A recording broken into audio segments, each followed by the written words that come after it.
Thanks. Thank you very much. Pleasure to be here. And thank you for joining us for the Understanding and Addressing Racial Disparities in Home Ownership in Wisconsin.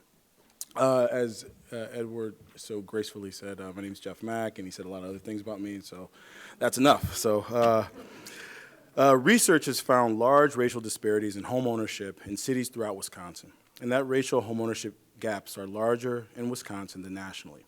Moreover, those gaps have deepened over the last decade. Given the importance of home ownership in building wealth for individuals and families, this racial gap in home ownership can and does have negative multi-generational economic effects for those impacted. In this session, we will examine data from the field that demonstrates the extent of these disparities in Madison, Milwaukee, and elsewhere in Wisconsin. We will discuss ongoing efforts by local government, nonprofits, and the private sector that are working to make homeownership more prevalent for BIPOC families in Wisconsin. And everybody know what BIPOC means, right? Yeah. All right, cool. I just want to make sure because I was at some place and they didn't know that, so it threw me off a little bit. But I'd like to introduce, I'm just going to introduce everybody so that we can just focus on you guys and I don't have to talk. There you go. So I'm going to introduce everybody, and these are my esteemed panelists. Each will provide some introductory remarks, after which I will pose some questions to the panelists, and then we'll wrap up with some questions from you all, the audience. So, Joe Peterangelo, right? We got that? All right. Is a senior researcher for the Wisconsin Policy Forum and has been in the organization since 2011. His research focuses on economic and workforce development, transportation, and housing. Before joining the forum, Joe worked as a program coordinator for United Way of Dane County and as a planning assistant for the city of Milwaukee. Joel holds a master's degree in urban planning from UW-Milwaukee and a bachelor's degree in sustainable development from the Evergreen State College. Let's just give it up for Joe. Oh, you gotta stay. Keep going. Next up is Maria Davila Martinez. Whew. All right, good deal. Maria is a community development specialist for the city of Madison, where she focuses on homeownership programs, strategies, and policies. Maria is a native of Los Angeles who has found a second home in Madison. Prior to working for the city, Maria worked as a financial aid assistant at UCLA, and it's a Big Ten school now. UCLA and USC just came over to Big Ten. All right, I'll shut up. Anyway, and in various nonprofits focusing on youth, farmers markets, and affordable housing. She currently serves as on the board of the Home Buyers Roundtable of Dane County. She holds a bachelor's degree in international development studies with minors in labor and workplace studies and urban and regional studies from UCLA and a master's in urban and regional planning with a concentration in housing and community development from the UW-Madison. Let's give it up for Maria. Tiffany Malone is a real estate consultant, affordable housing advocate, a change agent for racial justice in the real estate industry, and a loud voice for building generational wealth for Black families. Tiffany works with buyer and seller clients in the greater Madison area as a licensed realtor at the Alvarado Real Estate Group.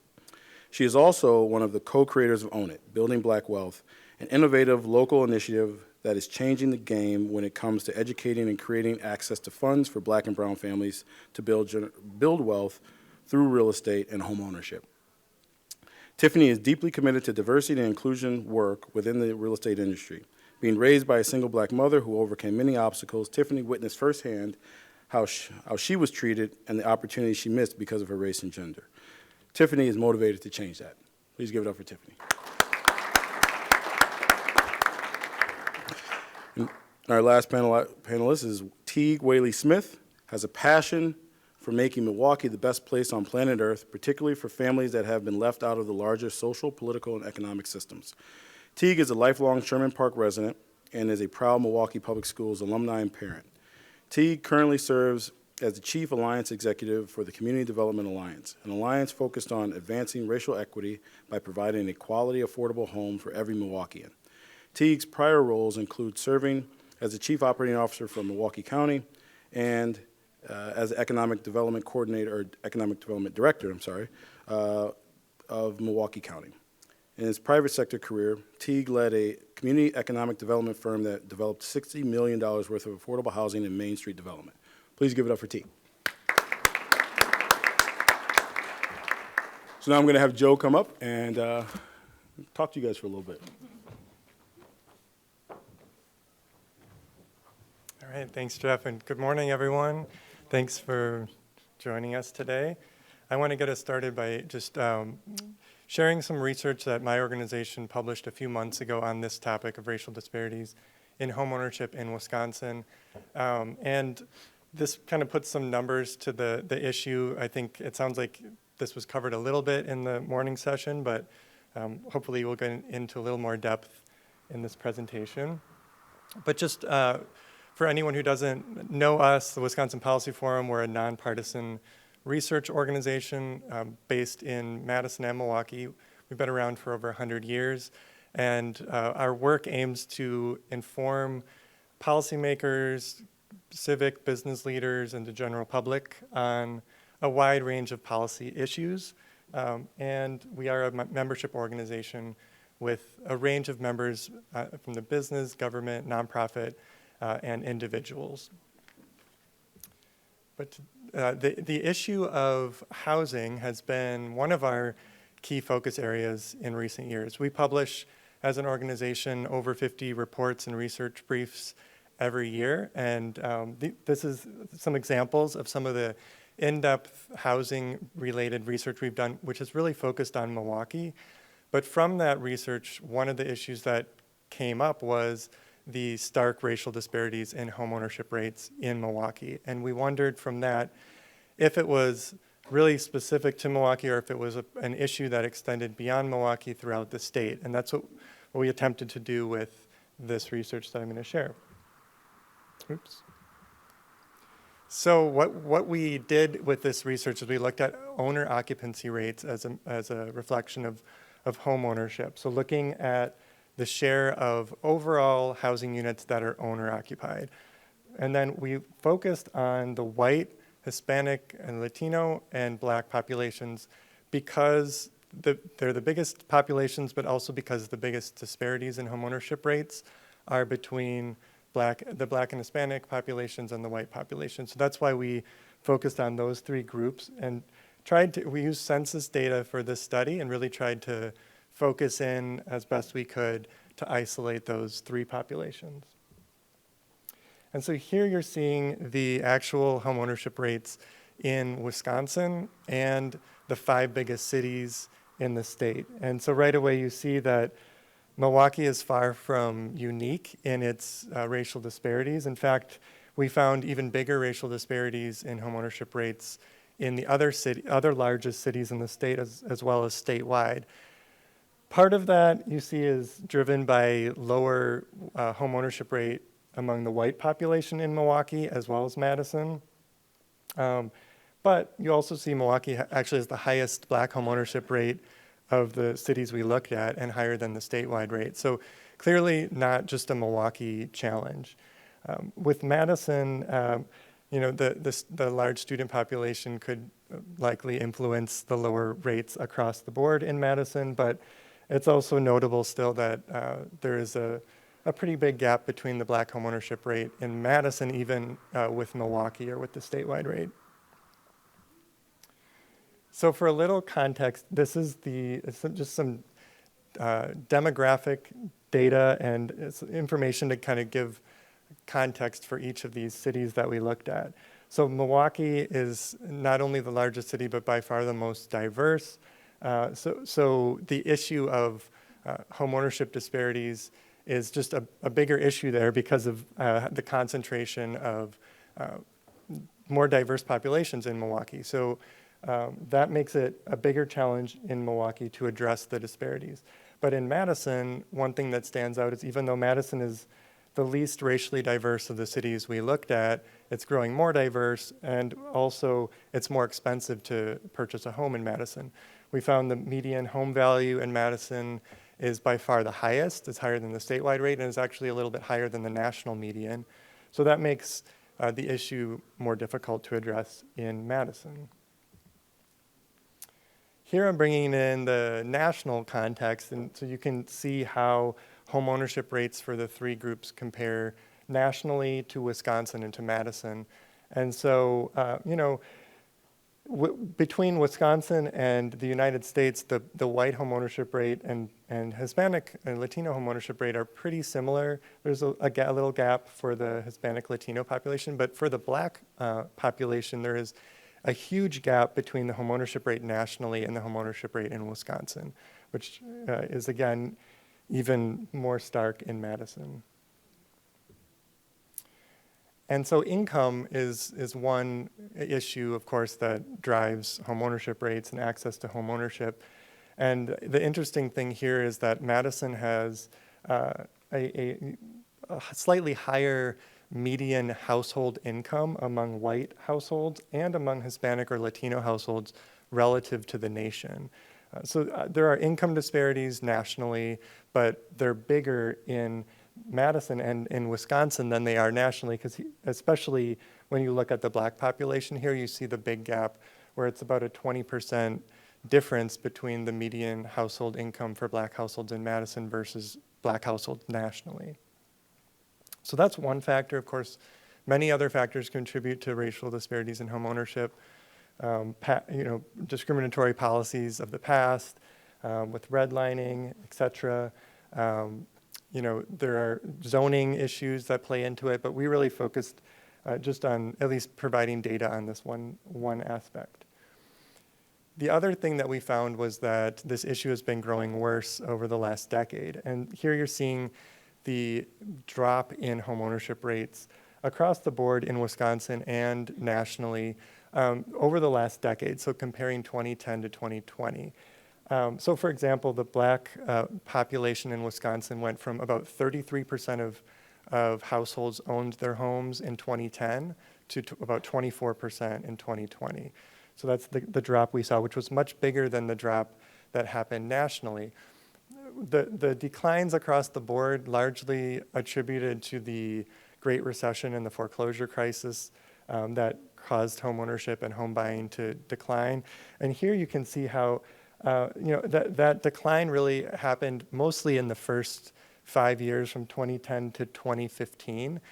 We have seen a little bit of recovery since 2015 for the white homeownership rate and the Hispanic and Latino homeownership rate in Wisconsin, but that has not been the case for the black population. The homeownership rate has continued to decline since 2015, so there hasn't been any recovery. And that is different not only from the other populations, but also when we looked nationally. The black homeownership rate nationally in 2015 was 42%, and it was still 42% in 2020, so it's stabilized nationally, but that is not what happened here in Wisconsin. And one more look at this in Madison. This is another way of looking at it, looking at how population has grown. And so this is change in population in terms of the number of households in the city of Madison in the blue bars, and then the orange bars is the change in home ownership, the number of owner-occupied units in each of the racial groups. So here you see that there's just different dynamics in each population. So for the Hispanic Latino population, there's been a 36% increase in households. So there's been a big growth in Hispanic households in Madison. And there's actually been a 27% increase in the number of housing units that are occupied by Hispanic or Latino homeowners. So in other words, we've seen a lot of home buying activity and an increase in home ownership in the Hispanic Latino community, but that hasn't quite kept pace with the growth of the population overall. So that's a different dynamic than what we see in the black population, which is there's been some growth. There's been about a 10% increase in black households in Madison, but at the same time, an almost 15% decrease in housing units that are owned by black households in Madison. So very different dynamics. We're not seeing a lot of home buying activity in the black population, so that could require different strategies to address this problem in different communities.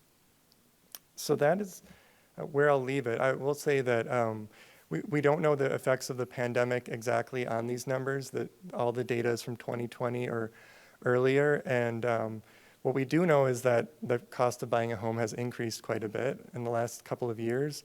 The Wisconsin Realtors Association showed that Just from 2019 to 2021, the median home price in Wisconsin went up by over 20%. So it's a huge increase in just 2 years. So likely making this, just exacerbating the challenges that already exist. So that's a big challenge. On the positive, we have a lot more attention on this issue than I think we've had lately, and more action, and we're going to hear from the other panelists on some of the things that are already happening and what they think needs to continue to happen to make these trends change. So that's it. I'll leave it there, and thank you. Thank you, everyone.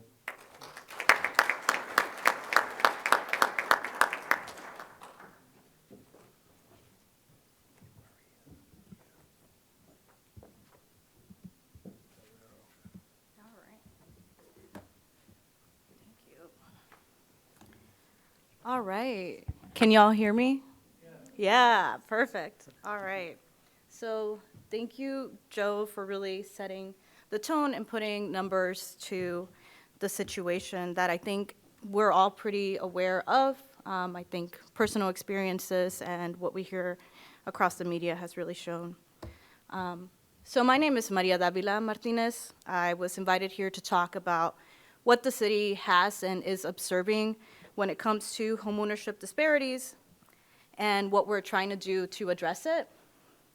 So for the past decade, the city of Madison has really been focusing on affordable rental housing and keeping up the supply there. And it's only really in the past years that the city has been transitioning its focus and attention towards homeownership. I mean, similar, I think, to the state and the nation. 2 years ago, the city was offered the opportunity to participate in Bloomberg's Turn the Curve initiative, which came at a really good time just because the city was already looking at evaluating its existing programs in homeownership, as well as considering new strategies, and even creating the position that I hold today focused on homeownership. So I'm here to present to you how our involvement with the Turn the Curve initiative has helped us move along our priorities that the city has been considering and tell you where we are now. So nationally, Turn the Curve initiative was really focused, or is really focused, on priority-based budgeting. As participants, we were provided technical assistance that took us through the process that's before you, right? That cycle of looking at how we're doing and then reimagining to an action plan for how to turn the curve.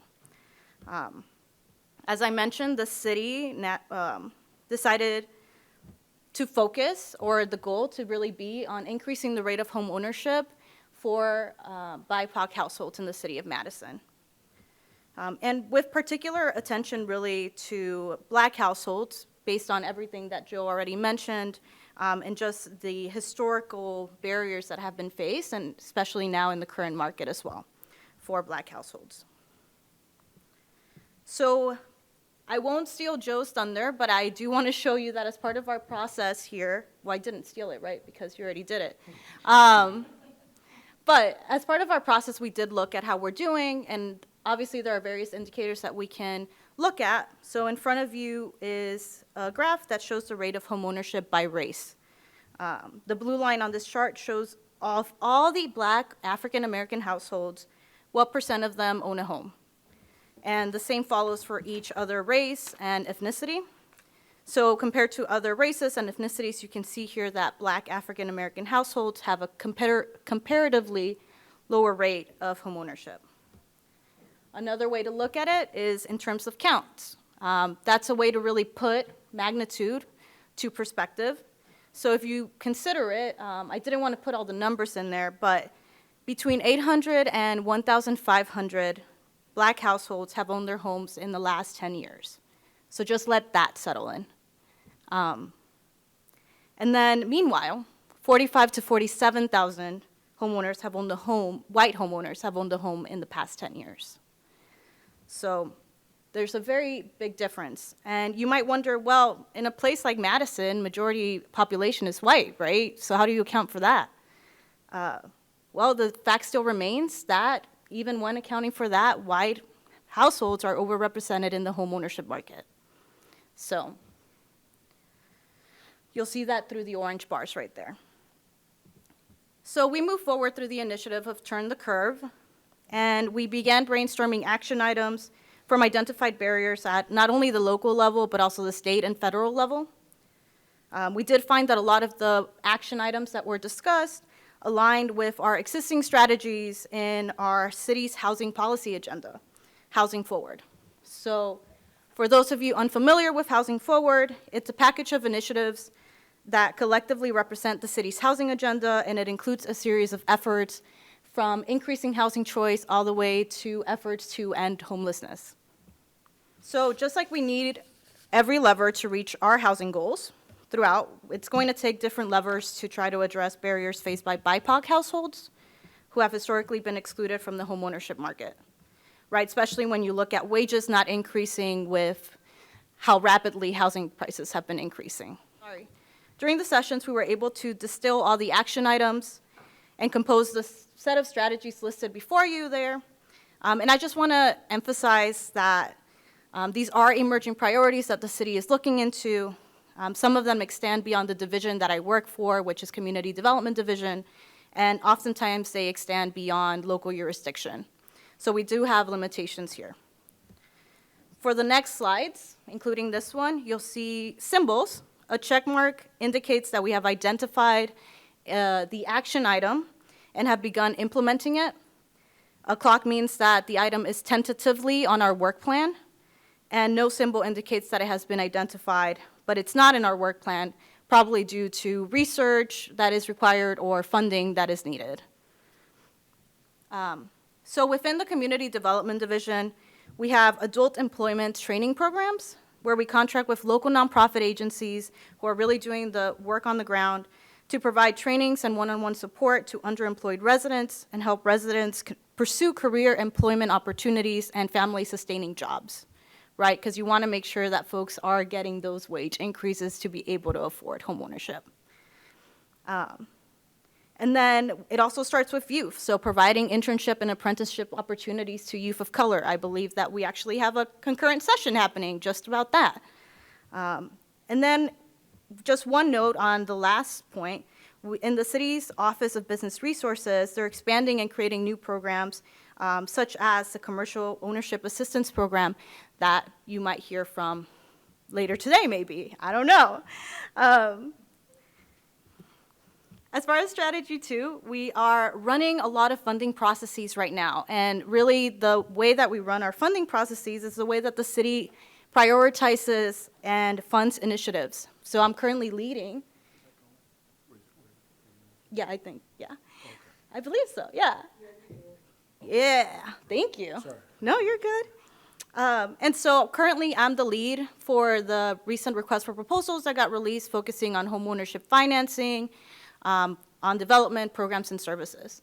So hopefully we'll get some creative proposals there in the realm of homeownership. In tandem, we have to be working on our zoning and planning and making sure that that is updated to permit more housing types and streamline our permitting process. So the last part is the accessory dwelling units. So we heard and identified a barrier that's like, hey, we're having difficulty getting financing to even build these, but there's interest.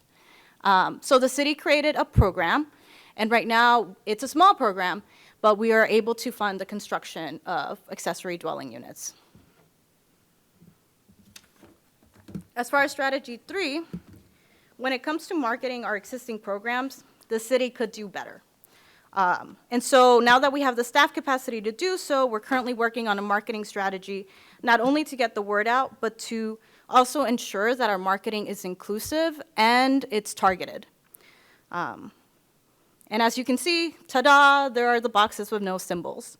The reason here is because they're much bigger policies, and there are also big conversations that need to happen across the city, and sometimes even at the state level. So, for example, the fees, the city needs to balance between a growing gap in the operating budget and what we're allowed to collect as revenue from, as allowed by state statute.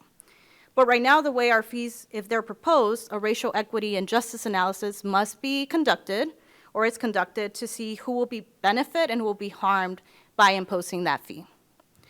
And then the last one, regulating payday lenders. We have to do the research. That's a state level policy for us. And we do not have the capacity or have it on our work plan, but it's in our, in our focus moving forward. This one I'm very excited about. We recently made changes effective August 1st to our down payment assistance program that included pre-approvals as well as an increase in the amount of down payment assistance that we can offer our residents. We will be expanding our home buyer education program to be more longer term, although we're starting with that at a neighborhood focus level. And then we will also be looking to work with community lenders to see if there's a way that we can partner and create credit enhancement program to make available to our residents. And I've talked a lot about the initiatives from the city, but I think we're working. We're trying to get there. But really, there are a lot of great initiatives coming in the private sector, like Own It, who you're going to hear about very shortly from Tiffany today. As far as what's next, I told you that we're running a funding process, and really, depending on what proposals we get there, we'll evaluate. They run from beginning of 2023 to the end of 2024. So we'll track performance, we'll look at the metrics, and then depending on how things go, we'll be ready for another cycle to evaluate in 2024. And again, it's really a matter of performance and how we're doing. Future budgetary constraints, maybe fingers crossing that we get more funding from somewhere else, and any new emerging solutions that really pop up. So that's it for me. I'm excited for who you're going to hear from next. So thank you.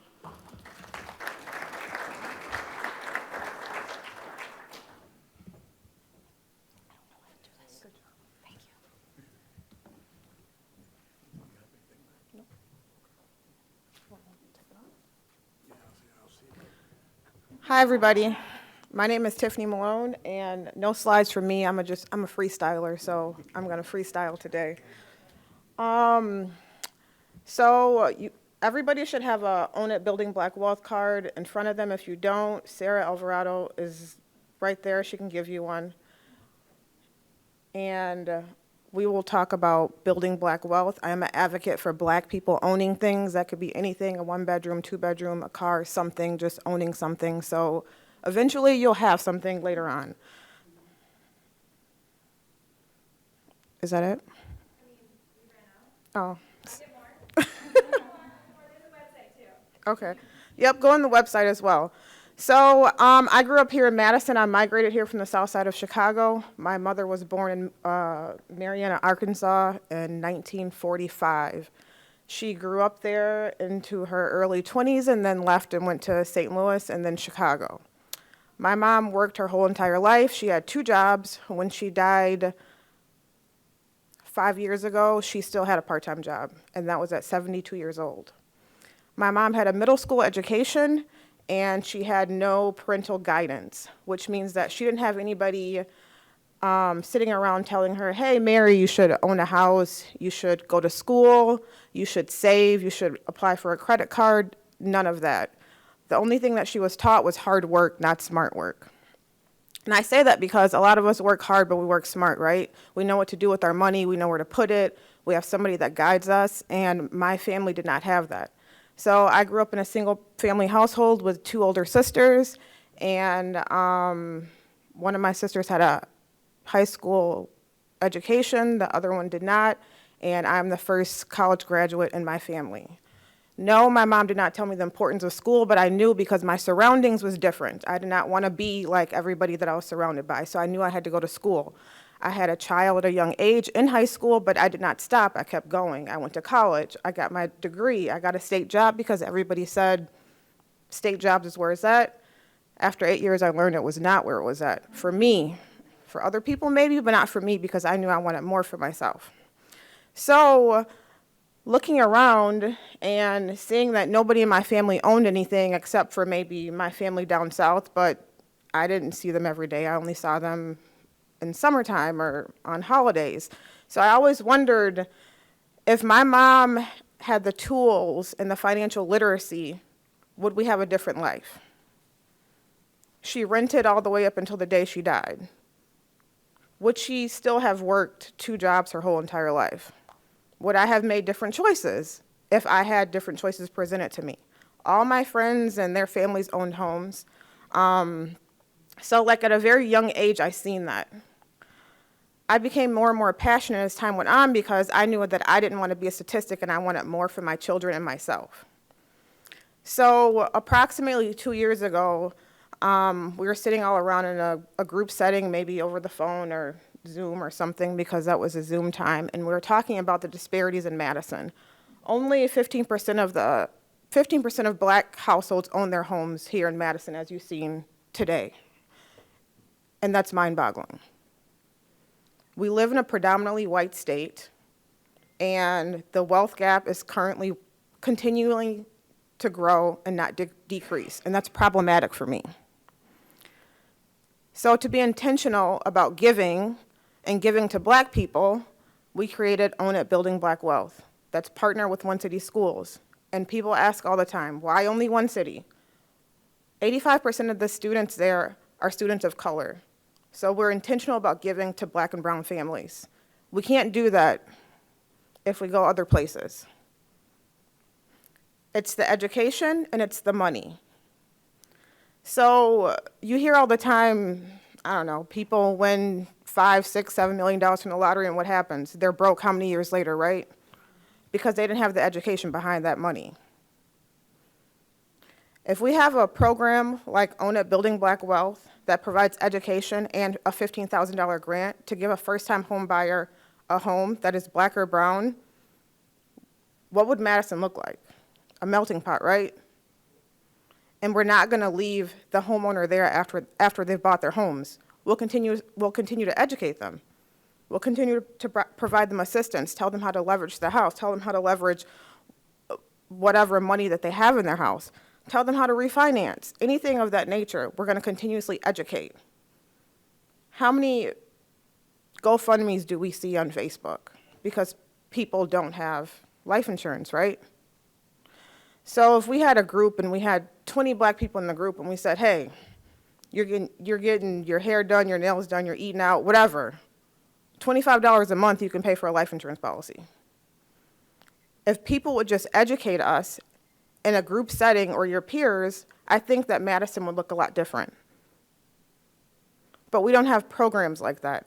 I work a lot with down payment assistance. I work with the city. Thank you. But those funds are restrictive. Own It funds are not restrictive. All you need to do is be a first-time home buyer, number one. Complete the program, that's education, number two. And number three is the funds. And we want to put you in a wealth-building mortgage. We don't want you to get an FHA loan. We want you to get a 30-year conventional loan or an ARM. Most black homeowners or black people are scared to go get pre-approved. They're scared because they've been there and they were turned away and they were not given an explanation of why, or they were made to feel like crap.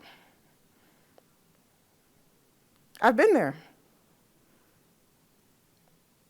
We guide you through that process. We tell you to keep going. Do you know how we've put 5 people in homes this year? 2 people are looking, and we're starting another course this fall. So my hope is that people would hop on board with more private funding like this that doesn't have restrictions, so we can get more black and brown people into households.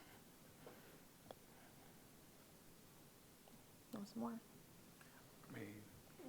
That's all. That's all you got.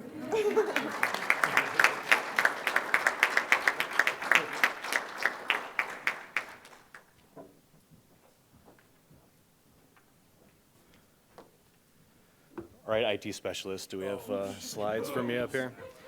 While he's pulling them up, thank you very much for attending today. We have a lot in common that we see the connection between economic development and housing, because in most regards, it starts with housing. Again, my name is Teague Whaley-Smith, and I'm the Chief Alliance Executive of a group called CDA, which I'll tell you about in just a minute. So for those of you that may not be deep into housing and are just exploring it, there's a lot of great research that shows how housing can impact all of the social determinants of health. A big one is that there's a recent study that showed that students that are in families in stable housing have a dropout rate that is 30% less than their peers. And so if you were to talk to educational professionals and say, hey, I have an idea of how you can decrease your dropout rate by 30%, you could stand there for 20 minutes and they wouldn't guess housing necessarily, but it has that major of an impact on people's lives. Who knows that? The teachers know it, right? The teachers know those housing circumstances of each of those students, and students that don't have a safe place to sleep at night are constantly changing schools. A person that does an incredible job of talking about this is our county executive, David Crowley in Milwaukee, who talks about how every year he had to move and ended up staying in over a dozen households, and what that does to the number of schools you have to be in. Similarly, great work. Many of you know Matthew Desmond, who wrote the book Evicted, which focused on Milwaukee. He has now done some incredible research that shows that if you actually put dollars into the physical improvement of housing, it can have a 20% decrease on crime, including homicide rates, which is just incredible. And of course, this is very new, more to be learned about this, but early signs show an incredible impact on all community safety. And this one is big because it's specifically related to economic development, is that we often thought that the path for life was get a good job and then get good housing. And the research shows that the other pattern may exist as well, and maybe even more strong, that you have to be in stable housing in order to access stable jobs. Recent studies showed that even in apprenticeships, that those in stable housing had a 20% higher success rate in apprenticeships and other employment. And of course, this leads to an improvement in overall health. We measure health by dollars, of course, and then an 18% cost savings for families that are in Medicaid or Medicare that have a stable housing situation. So how do you do this? How do you manifest this? I'd like to tell you a little bit about how we're doing in Milwaukee and what we're doing in Milwaukee and what we're learning from other areas. The first is the power of collective impact. I think we generally understand the power of working together, but there's actually some really beautiful research behind it. The report that you see on the screen is from a group called the Collective Impact Forum that looked at 25 different cities and identified 5 cities where the success in the area that they were working in could only be explained by their collective impact efforts, not larger political, socioeconomic trends. For example, if you've been working on wages in the last few years, you could declare victory because wages have gone up. Likely does not have a lot to do with collective impact, but has to do with the larger political and socioeconomic trends. And in those 5 communities, they identified a special sauce, a special recipe that anybody that wants to work on housing, I would suggest you look at. The first is that they have a strong backbone support organization, somebody to convene people to talk about these issues. As you heard from the city of Milwaukee and their restrictions, have you heard from Own It and their restrictions, but they each have different pieces of the puzzle. So somebody needs to bring together and put together those pieces of the puzzle. Secondarily, they started with a common agenda. So in Milwaukee, that common agenda was our collective affordable housing plan that we put together in 2021 that involved over 100 different stakeholders, lots of engagement to figure out what do we want to work on collectively. And then finally, once implementing that plan, they focused on the data that supports it, getting the resources, focusing on transformational change, meaning policies and systems. And that seems to be the secret sauce, whether you're working on teen pregnancy issues and the success that they had in the 1980s to housing work today. So in Milwaukee, what does that mean? You'll see in the upper right-hand corner, our common agenda is the Collective Affordable Housing Plan. It's available at housingplan.org, together with the other information in this presentation. That's our common agenda. It means shared measurement. We have invested in the Milwaukee Indicators Project that shows on the neighborhood level the different key performance indicators by neighborhood when it comes to housing. Mutually reinforcing activities. Part of it is funding research through the Wisconsin Policy Forum and others, but also actually doing projects together, which I'll tell you about in just a bit. Continuous communication. We have a quarterly meeting with all of our allies. We get about 100 folks each meeting to continually communicate with one another about how it's going and what strategy change needs to happen. And of course, the backbone organization. These are what our members look like. So we have the foundations at the table. The plan has been endorsed by Milwaukee County and the City of Milwaukee. We didn't have the housing producers necessarily at the table, so we brought in the Housing Authority, WIDA, and some others to make this coalition work. And also resident engagement was key to us, so we opened up 2 positions, one from the north side and the south side, for resident liaisons. Big learning lesson for us that was not nearly enough. So pat on the back for being smart enough to know that we need to do something, but our residents were very clear that that was not enough. So we've invested more in resident engagement and more representation. This planning starts with a goal. Our goal was advancing racial equity by providing a quality, affordable home for every Milwaukeean. We didn't start there. At first it was affordable home for every Milwaukeean, and people said that's not good enough. It needs to be quality housing. And then a lot of our allies, particularly of color, said that sounds a lot like All Lives Matter. That's not what we're doing here. We need to focus on where the biggest need is. So we added the racial equity component as well. If you're not familiar with GARE, the Government's Alliance on Race and Equity, despite the G in the name, it's a process for any institution to use when looking at racial equity. It starts by setting that goal, spending the time to collect and analyze data, engage stakeholders, and develop that equitable strategy. That's what we did in 2021, and now we've moved on to implementing these changes, monitoring, communicating, and updating continuously to improve the plan. There were 15 different strategies in the plan. Can't do 15 things at once. So part of the hard work of collective action was getting people to agree on 3. So those 3 for 2022 was to grow homebuyer counseling and down payment assistance by 10% each year. We currently serve about 750 families each year in our ecosystem. We need to drive that number to 1,500 over the next 2 or 5 years. Second is our homeownership problem in Milwaukee. We have had a similar loss in both Black and Latino communities. We have identified the root cause as predatory acquisition, an intentional focus by outside investors to purchase properties in Black and brown neighborhoods and convert them from what was identified as a homeownership property and flipping it to rental. So we are developing an acquisition fund to compete with them. And finally, we have an asset in Milwaukee that a lot of folks don't have, is which we have 3,000 publicly owned vacant lots that already have utility hookups, trash service, et cetera. So we want to build 3,000 homes on those lots. So I won't spend too much time on this, but it's really key in your planning, should you pursue this collectively, about what you mean as affordable housing. I was at a statewide conference, not this one, and I was on stage, and somebody that was speaking before me suggested that sometimes the workforce housing problem is housing for CEOs. And my jaw almost hit the ground, and I needed to pick it back up, because data does not support that. That is not the problem when it comes to affordable housing in Wisconsin. Probably not what's happening in Madison, and certainly not what's happening in Milwaukee. So we have become very intentional about how we speak about affordable housing, and we speak in the terms that people use. People don't go around saying, hey, I just got a job at Amazon that pays 40% of the area median income, and I'm spending 50% of my income on rent. Never has that been spoken in the history of the planet, right? People talk in dollars. I just got a job that pays $12 an hour, and I just rented a unit for $1,000 a month. Turns out that's a terrible match, because you are spending 90% of your income on housing. So we're very specific about what we focus on to say somebody that is making $12 an hour, which are the early childhood educators, the healthcare aides, the warehouse workers, they can afford $650 a month in rent or a $45,000 home. Well, that $45,000 home doesn't exist, right? So we're just forcing people into a rental strategy unless we figure out how to address this. So part of our data, and what I would really encourage you all to do in whatever community you're working in, is to identify, if racial equity is your goal, what target market do you have to serve? So in Milwaukee, we want to reach 32,000 new Black and Latino homeowners. In order to do that, we can't just focus on the higher income Black and Latino families. It's not going to work. That's what this chart shows. The population is smaller at higher incomes, but also the homeownership rate, at least in Milwaukee, is fairly high for Black and Latino families that are making $50,000, $80,000, $100,000 a year. Not surprising, right? They have the money to do it. So in Milwaukee, if we're serious about racial equity, we need to be focusing on those 26,000 families that are renting, that are not yet homeowners, that are making $12 to $24 an hour.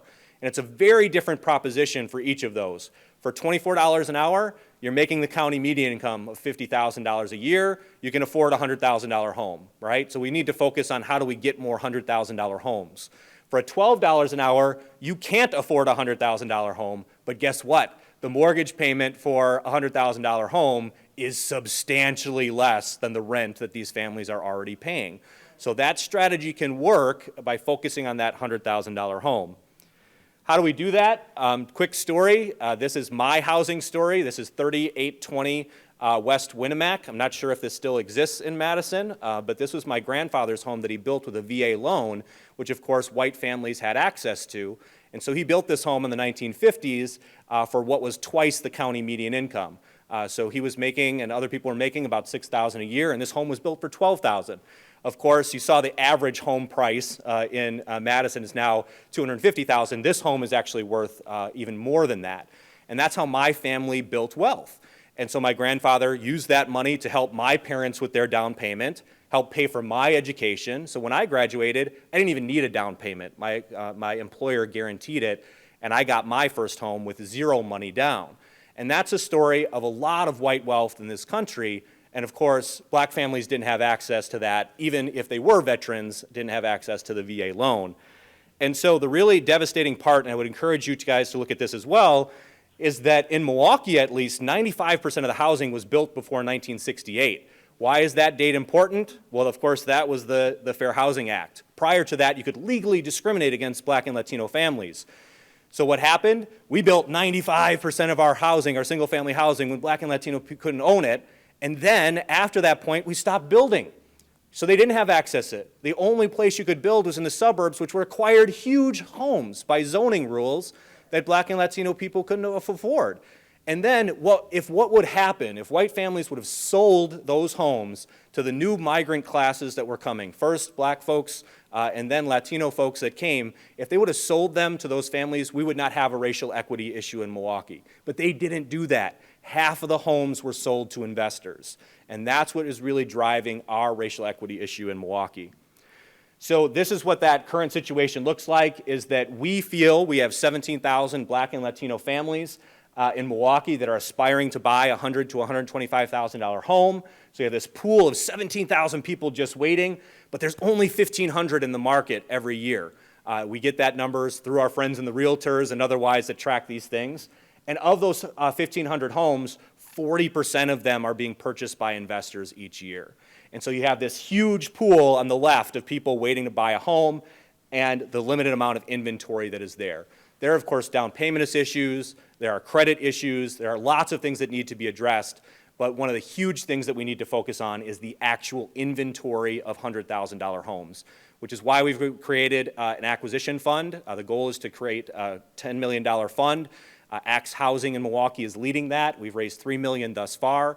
What that's going to do is flip 200 properties each year back from investor-owned to homeownership-owned, because homeowners don't have the same access to cash the way investors do, and our homeowners are getting beaten in the market, not because they're not offering the same amount or more money than investors, but because they have those bank contingencies, the appraisals, the inspection, the financing contingencies. We need to take that out of the system. And then also we need to start building more inventory. Currently it costs us about $190,000 to build a 1,000 square foot home, and what people can afford is about $110,000. So we have an $80,000 gap that needs to be filled. We've raised $12 million to start to do that and raised funds to do about 150 homes to really test this model of 1,000 square foot homes, which is what, of course, built white wealth in Milwaukee and throughout the state and throughout the country, but has been excluded from black and Latino populations. And happy to answer any questions either here or afterwards out in the hall. Thank you very much for listening.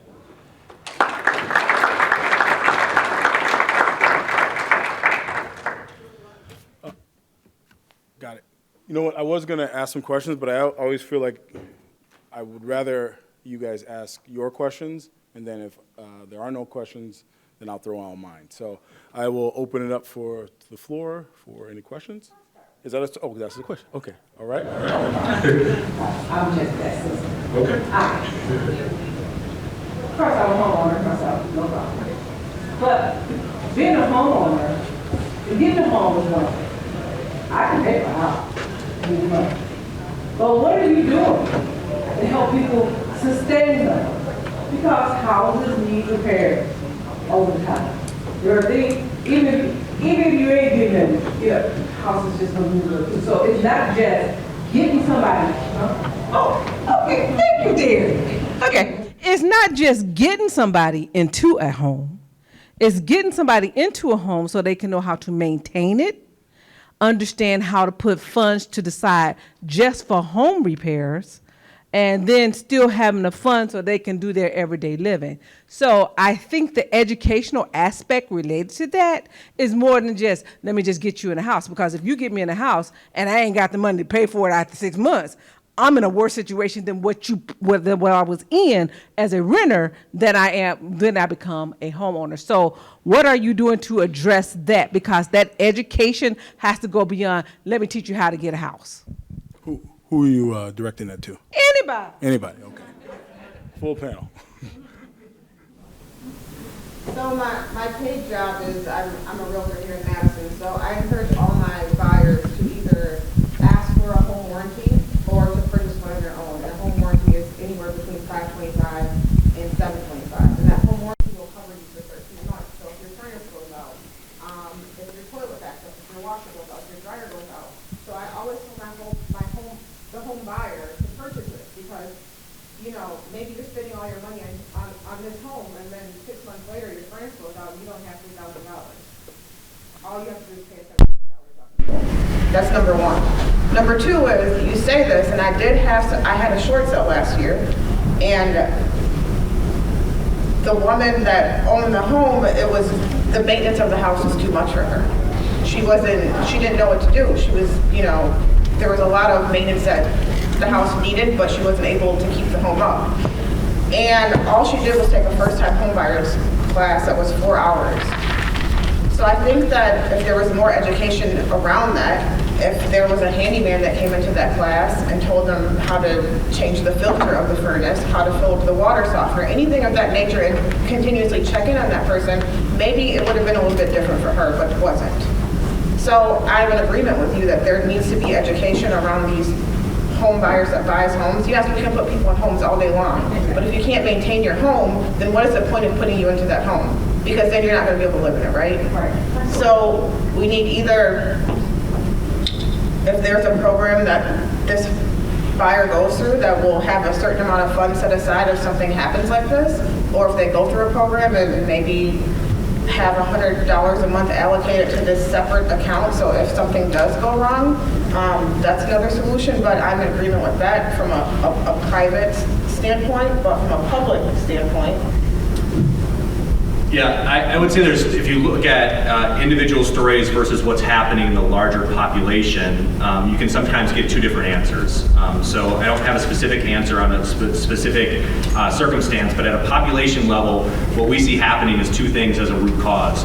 One is that there specifically were a lot of black families in Milwaukee and across the country that lost their homes. And sometimes the narrative that was told about that was that they got in over their head with their initial mortgage. There's actually been a lot of good research that highlights that that's actually not what happened. It was black families that had already paid off their homes that got predatory lending by banks that specifically focused on that, and then they had adjustable-rate mortgages or otherwise and couldn't afford that. And so we now know from history that homebuyer education would have served a great purpose, which would allow people to defend that predatory lending. There's a really good book by Heather McGee called Some of Us that, if you haven't yet read it, really outlines how that dynamic has happened and is sort of a consistent trend in public policy. The other thing that we have, do you really have a copy of it right there? I do. That's amazing. We didn't even plan that. All right, so the other thing from a macro level root cause thing that is happening is that people are not getting into the right house. And that is an inventory issue, I think, from a population level. What I mean by the right house is you saw how out in Milwaukee, and it's probably worse in Madison, right? Like how many $100,000 homes are available in Madison? And so what is happening is people that want to become homeowners, the inventory is not there, so they have one of two choices. They have a choice to buy a home beyond their means and buy a higher priced home and can't sustain particularly the property taxes. And if you buy a higher valued home in a high value area, the property taxes become the biggest concern. Or you're buying a $100,000 home that needs a ton of work on it and you don't have the income. And so those are the two root causes. So I think in addition to the individual training, which is definitely necessary, those are the two root causes that need to be addressed. And I think it's an inventory issue that we have to start producing more homes for $100,000 each so we have more inventory. And a person that's buying a $100,000 home, low price, that's new, less maintenance issues, is going to be able to stay in that home longer term, combined with the education that Tiffany talked about. So I do agree that post-purchase counseling and education is very, very important.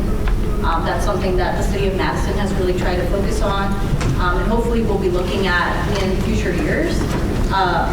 The big thing is that what we're trying to do, similar to what Milwaukee is attempting, is this acquisition, right? So acquisition rehabilitation, because of the competitive market that first-time home buyers are seeing, and that's usually done through our local nonprofits, where they acquire the home, rehabilitate it so that way it's ready and you don't see any surprises when the homeowner goes into it, and then you can provide more stability for that homeowner. So that's what we've been really pushing for right now. It also limits the pool of applicants because it has to be a low to moderate income household.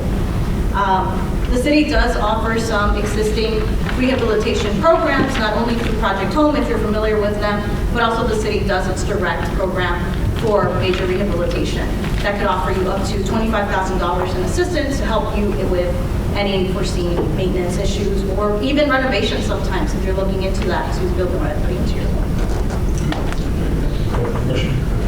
Yes. Oh, you got a mic? MadREP, Mike.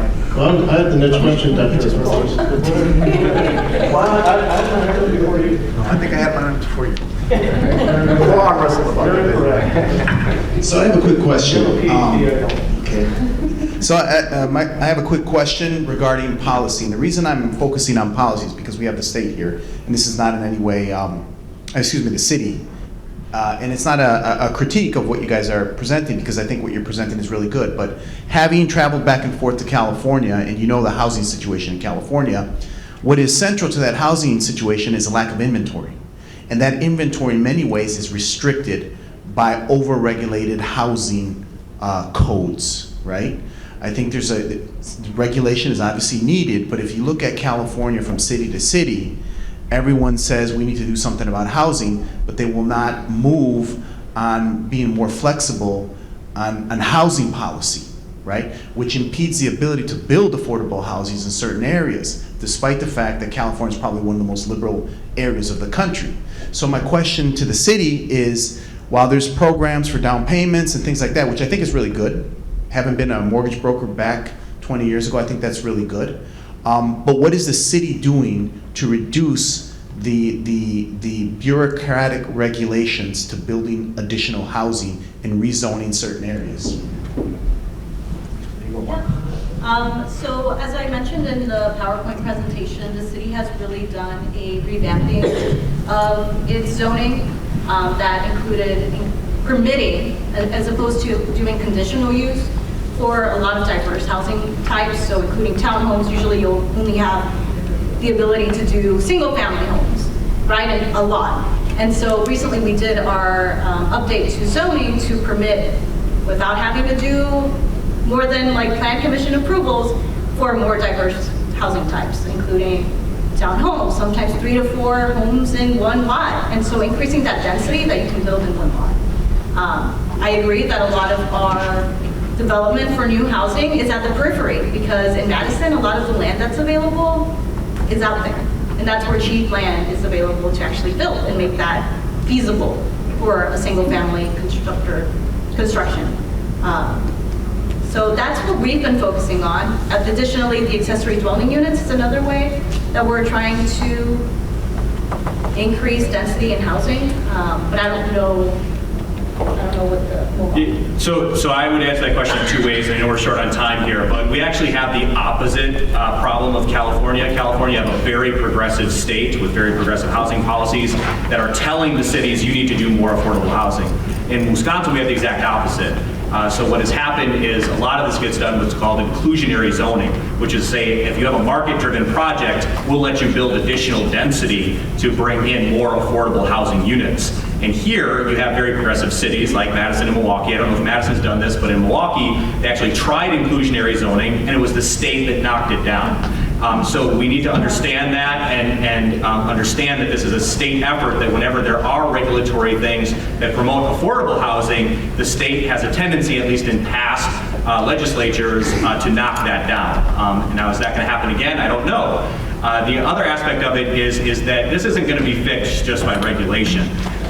So if we look at the history of the United States, what caused home ownership for white people was in the 1950s and 1960s. We guaranteed their mortgages, and if they couldn't pay, then the government stepped in. So people knew that this was okay.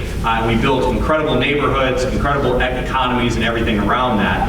And so somebody's got to step in, either at the local or federal level, to do the same thing for Black and Latino families. Otherwise, the market isn't going to be able to address this just by itself. First of all, you all are very impressive, all four of you. And so you, Jeff, I've known you for a long time. But the redlining that continues to exist in Madison and Milwaukee, it's very intentional. It's intentional because here in Madison, I was at the Rotary meeting, and George Austin talked about the property value in the isthmus, which locks out even the well-to-do Black and Latino families from going into that area, because the property has gone in very, very, very high.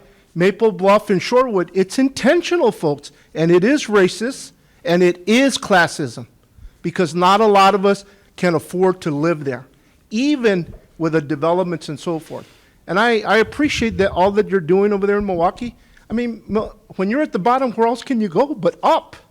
This is a serious situation, because when we buy property, when we buy our homes, our kids do better in school. The research shows it. When we buy property or we own a home, we're able to buy a car.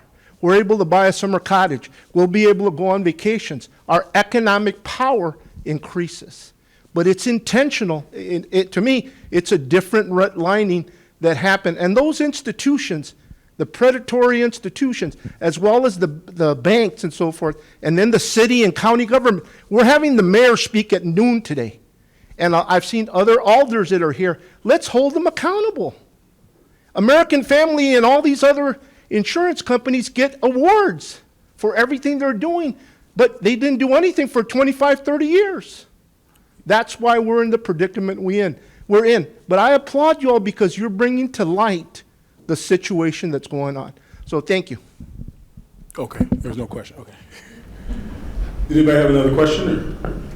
Wayne, I'm sorry. Way in the back. I'll go way in the back and I'm coming up. This way, getting closer to Derek's chair. Thanks. We all know that wealth inequality is growing because homeownership is dropping. We heard a lot about the Milwaukee information on investor purchases of properties that are pricing out home buyers. Anecdotally, we heard that in Dane County as well, that home prices are going up because there are people buying homes to rent them out. And the rental market is so strong that they can come in with guaranteed cash down purchases and drive prices up and people out. Is that happening? Is anybody gathering that data? And if so, what is being done to address it?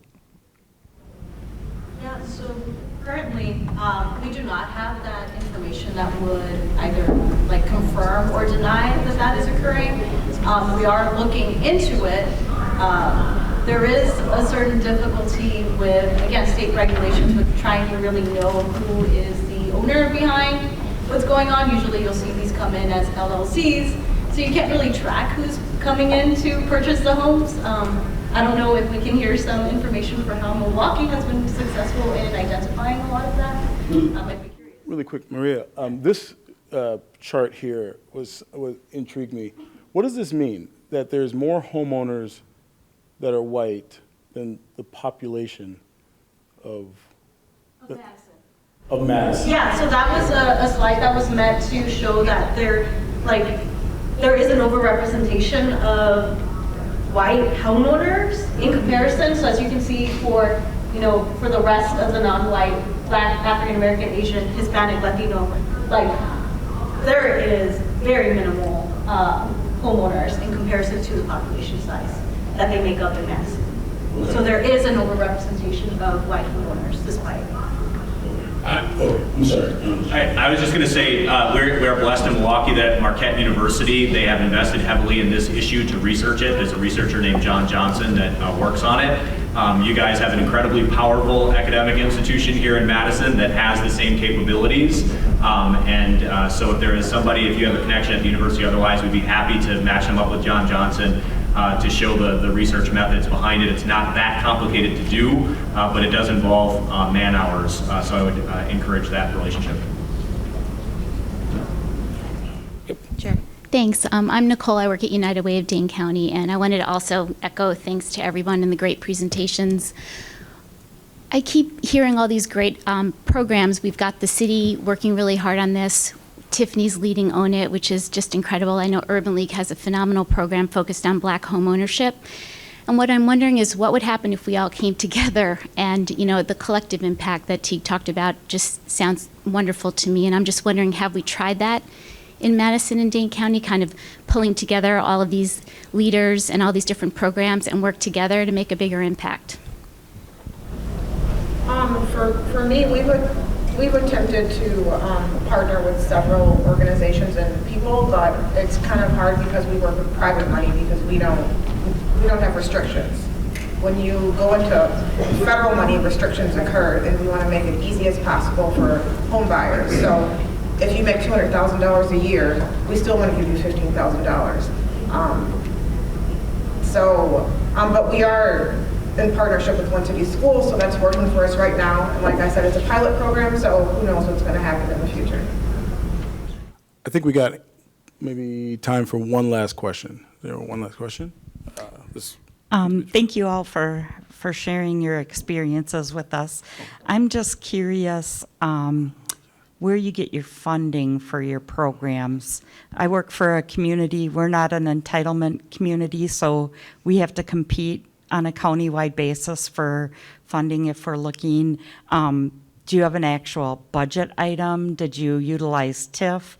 Can you just give me a little bit of background where you got your funding for some of your programs? Thank you. Our program is privately funded through donations by realtors, brokerages, banks, neighborhood associations, churches, people, sellers, buyers. We really aim for all of our programming to have a 50-50 public-private mix. So our private side comes from foundations in the area that provide that.